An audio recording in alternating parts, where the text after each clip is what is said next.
Halo, assalamualaikum warahmatullahi wabarakatuh. Nah, oke, selamat datang di vlog Pranata Farm ya, tempat peternakan kecoa dubia di wilayah Sidoarjo, Jawa Timur. Nah, oke, semoga tidak bosan ya tentang keseharian sebagai peternak kecoa. Oke. Untuk video kali ini saya akan membahas tentang makanan pelengkap untuk kecoa dubia. Jadi kalau sebelumnya coba saya cek ya ini. Oke, saya buka satu dulu nih. Oke. Nah, kalau makanan sebelumnya itu kan hanya ini nih. Pur ya kan? Nah, coba yang lainnya agar yang lebih jelas. Ya. Jadi kalau makanan yang sebelumnya itu kan hanya pur ayam ya. Jadi ini ya, nah itu kan pur ayam tuh. Nah sekarang udah mau habis itu malah, udah mau habis itu. Jadi kalau makanan pokoknya mah kecoa dubia kan pur ayam dengan kode 511 kalau di Pranata Farm. Nah selain makanan pur ayam 511, kecoa itu juga perlu makanan pendamping atau sebagai makanan tambahan ya, terutama untuk box perkawinan. Jadi yang di dalam ruangan ini ada berapa ini? Ada berapa rak? Ada 3 rak. Yang ada 3 rak di sini ini adalah semua adalah box untuk perkawinan. Jadi di Pranata Farm itu pakai perkawinan seperti ini ya. Jadi satu jantan bisa 5 betina. Jadi cukup satu jantan dan 5 betina.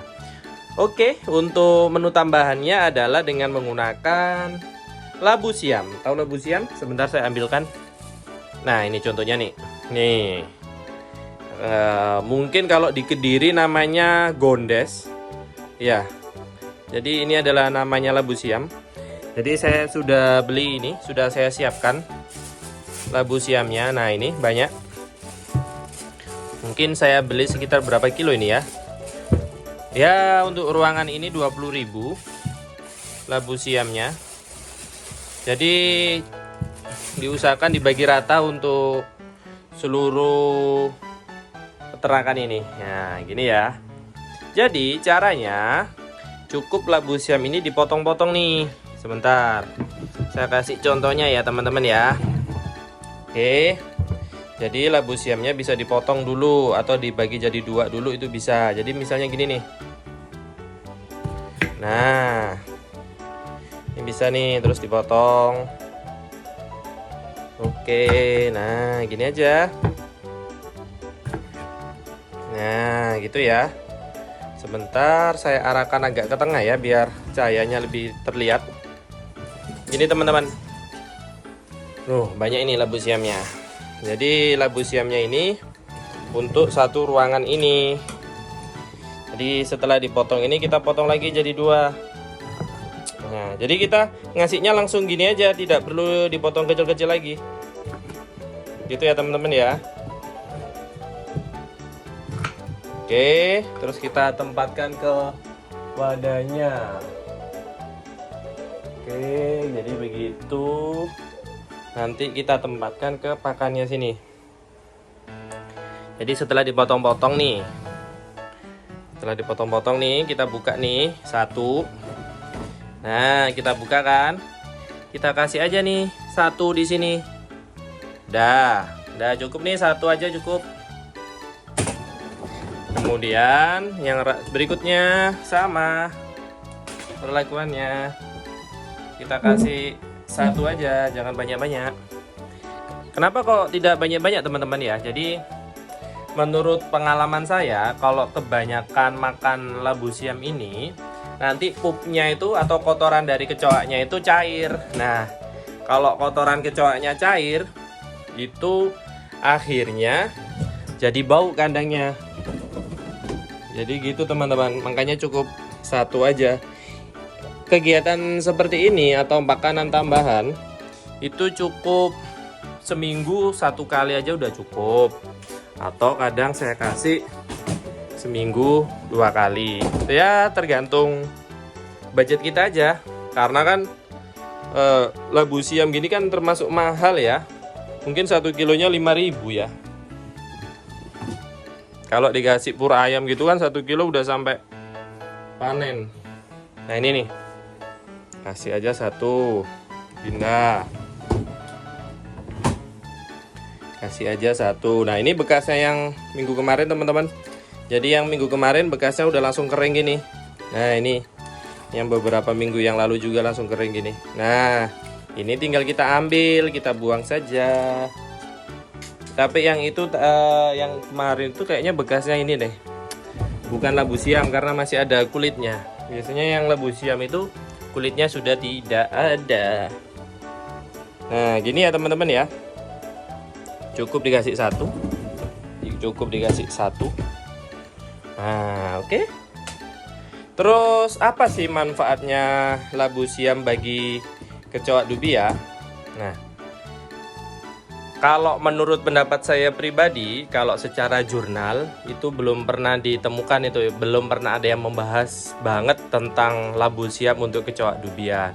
Tetapi kalau secara pribadi, sebagai pengalaman ya, pengalaman saya pribadi sebagai peternak, fungsi labu siam adalah untuk tambahan air atau gizi bagi kecoa dubia betina yang sedang hamil teman-teman. Jadi kecoa itu kan bertelur ya, telurnya itu disimpan di dalam tubuhnya dia gitu.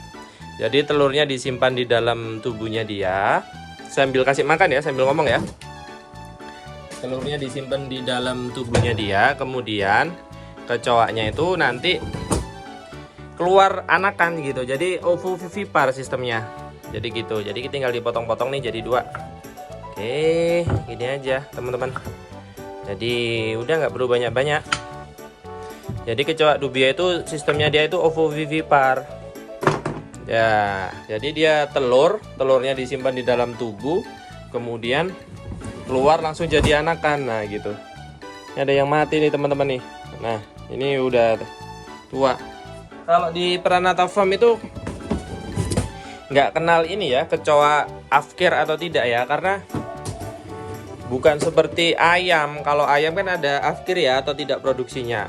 Tapi kalau secara jurnal saya belum pernah baca itu ada serangga afkir itu. Jadi kalau serangga sudah tidak produktif biasanya akan mati dengan sendirinya. Jadi gitu. Jadi acuan saya adalah jurnal ya teman-teman.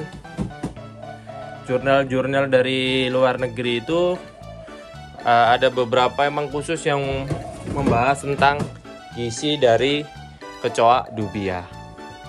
Oke, jadi gimana pakannya mudah bukan? Jadi ya gini aja. Ya wis gini inilah kehidupan peternak dari kecoa dubia. Kalau nggak membersihkan, mengawinkan, atau packing kecoa. Nah itu ya lumayan lah teman-teman. Jadi kalau dibilang kecoa dubia ini untungnya berapa, ya alhamdulillah dari kecoa dubia saya bisa beli rumah. Jadi ya nggak seberapa tapi alhamdulillah. Oke, gimana? Jadi itulah teman-teman ya. Jadi pakan tambahan untuk kecoa dubia menggunakan labu siam. Oke, jangan lupa like, subscribe agar saya tambah semangat untuk mengirim tips dan trik tentang peternakan kecoa dubia. Saya akhiri ya teman-teman. Semoga video ini bermanfaat. Saya akhiri. Wassalamualaikum warahmatullahi wabarakatuh.